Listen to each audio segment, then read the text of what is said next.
সকালের নাস্তা কিংবা বিকালের নাস্তার জন্য কিংবা বাচ্চাদের টিফিনের জন্য ডিম আর ময়দা দিয়ে তৈরি করা হয় এমন একটা মজার রেসিপি আজকে আপনাদের সাথে শেয়ার করব। আসসালামু আলাইকুম everyone, welcome to my another cooking video. আবারও চলে এলাম নতুন একটা রেসিপি নিয়ে। তো এর জন্য আমি প্রথমে একটা মিক্সিং বোলে নিয়ে নিলাম 1.5 কাপের মতো ময়দা, হাফ চামচ দিয়ে দিলাম লবণ, 2 টেবিল চামচ দিয়ে দিলাম রান্নার তেল। এখন যেটা করব, তেলটা ময়দার সাথে একটু মিশিয়ে নিব। তেলটা মেশানো হয়ে গেলে এখন অল্প অল্প নর্মাল পানি দিয়ে আমি একটা সফট ডো তৈরি করে নিব। নর্মালি আমরা রুটি পরোটার জন্য যেভাবে ডো তৈরি করে থাকি, এই ডোটাও ঠিক সেরকমই হবে। সফট একটা ডো তৈরি করে নেওয়ার পর এখন এটাকে আমি ঢাকনা দিয়ে ডেকে এক সাইডে রেখে দিব। এই ফাঁকে আমি পুরটা তৈরি করে নিব। এর জন্য চুলায় একটা প্যান বসিয়ে দিয়ে দিলাম 3 টেবিল চামচের মতো রান্নার তেল, আর এখানে আমি একটা ডিম দিয়ে দিয়েছি, অল্প একটু লবণ আর গোলমরিচ দিয়ে। এখন ডিমটাকে স্ক্র্যাম্বল করে নিব। ডিমটা ভাজা হয়ে এলে এটাকে আমি তেল ঝরিয়ে উঠিয়ে নিচ্ছি। একই তেলের মধ্যে আমি এখানে দিয়ে দিচ্ছি 3 টেবিল চামচের মতো পেঁয়াজ কুচি। পেঁয়াজটা একটু ভেজে নিব। হালকা নরম হয়ে এলে এখন এখানে আমি অ্যাড করে দিচ্ছি 1 কাপের মতো গাজর কুচি, আর দিয়ে দিলাম 1 কাপ বাঁধাকপি কুচি। সেই সাথে দিয়ে দিচ্ছি 3-4টা কাঁচামরিচ একটু কুচি করে কেটে দিয়েছি, হাফ চামচ লবণ, হাফ চামচ হলুদ গুঁড়া, হাফ চামচ জিরা গুঁড়া দিয়ে দিলাম। ব্যাস, এতটুকু মশলাই দিব, এখানে আর কোনো মশলা অ্যাড করবো না। এবার নেড়েচেড়ে সব কিছুকে ভালো মতো মিশিয়ে নিব। আপনারা চাইলে আপনাদের হাতের কাছে থাকা যে কোনো সবজি এখানে ইউজ করতে পারেন। বাঁধাকপি আর গাজরটা একটু সিদ্ধ হয়ে এলেই এখন এখানে দিয়ে দিচ্ছি আগে থেকে তৈরি করে রাখা ডিমগুলো, সেই সাথে দিয়ে দিলাম ধনিয়া পাতা কুচি। আরও একবার মিশিয়ে নিলেই কিন্তু আমাদের পুরটা একদমই রেডি। এখন এটাকে ঠান্ডা করে নিব। এরই মধ্যে কিন্তু আমার ডোটাও অনেক সফট হয়ে এসেছে। এখন যেটা করব, ডোটা থেকে ছোটো ছোটো লেচি কেটে নিব।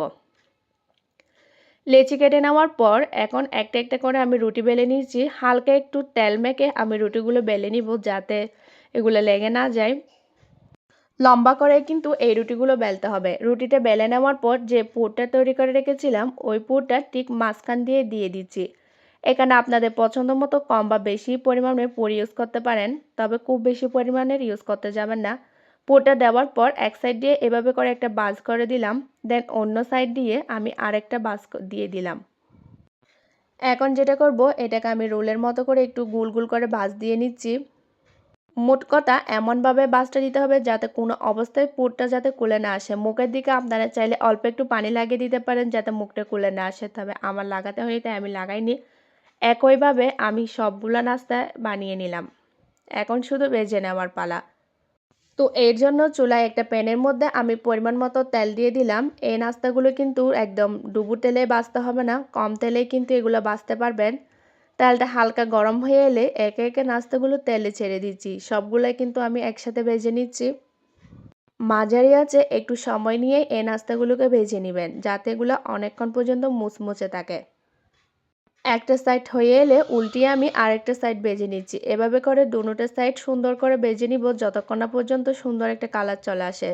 যখনই গোল্ডেন ব্রাউন কালার হয়ে যাবে তখন এগুলোকে আমি তেল ঝরিয়ে উঠিয়ে নিচ্ছি। ব্যাস, আমার নাস্তা এখন একদমই রেডি।